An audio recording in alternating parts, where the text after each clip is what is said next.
परब्रह्मा तस्मै श्री गुरुवे नमः।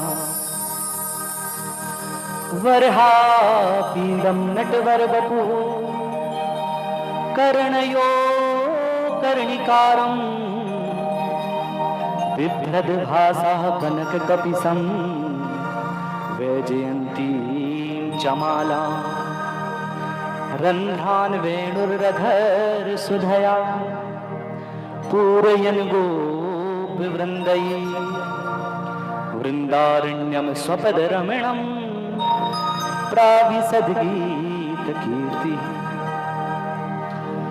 सशङ्खचक्रं सकिरीटकुण्डलं सपीतवस्त्रं सरसीरुहेक्षणं सहारवक्षास्थलकौस्तुभश्रियं नमामि विष्णुं शिरसा चतुर्भुजम्। परम मंगलमय अनंत अनंत आनंद कंद भगवान श्री कृष्णचंद्र, जिनकी अनुपम कृपा से कल कल बहती हुई मां गंगा के तट पर परम श्रद्धेय चंद्रचूड़ामणि श्री सुखदेव जी महाराज राजा परीक्षित को यह मोक्षदायिनी श्रीमद् भागवत कथा का पान करा रहे हैं। और हमारा भी बड़ा सौभाग्य है धौलसिरी की इस पवित्र धरा में हमारे बड़े ही प्यारे और हमारे क्षेत्र की शान कहना चाहिए जिनको सचिन कृष्ण जी शास्त्री हम लोगों के बीच में बैठ के आप सभी को इस सुंदर भागवत कथा का श्रवण करा रहे हैं।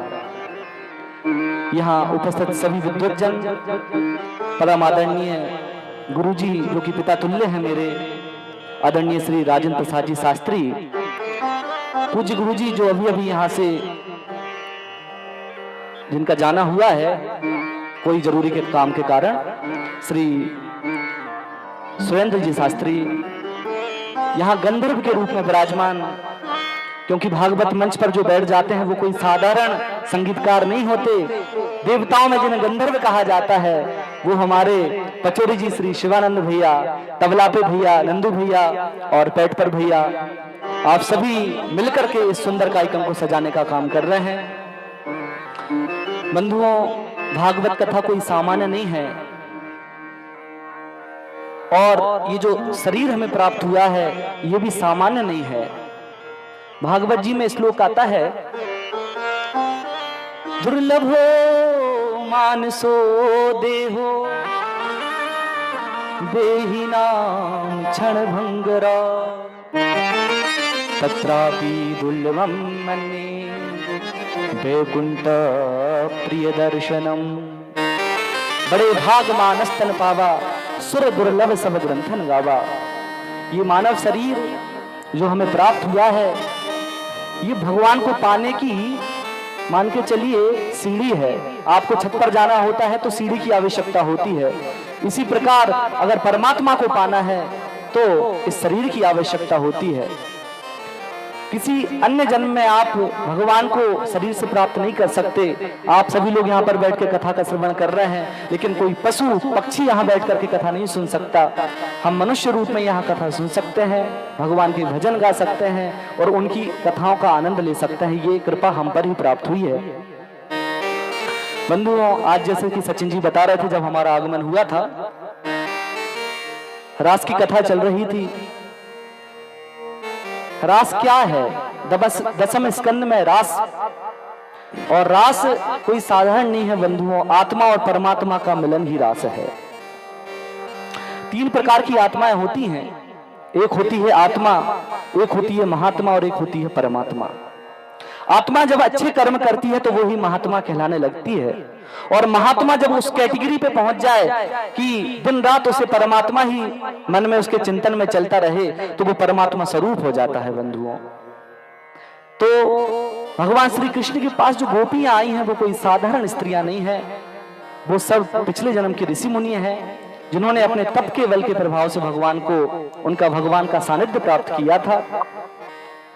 ये सुंदर कथा आप लोग श्रवण कर रहे हैं।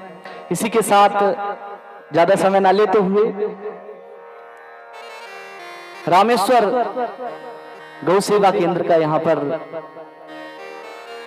यहाँ से प्रारंभ हो रहा है और ये बड़े सौभाग्य की बात है कि आपके गांव में गौ माता की सेवा करने का मौका आप सभी को प्राप्त होगा और पूरे जितने भी आसपास के गांव के लोग हैं सबको प्राप्त होगा।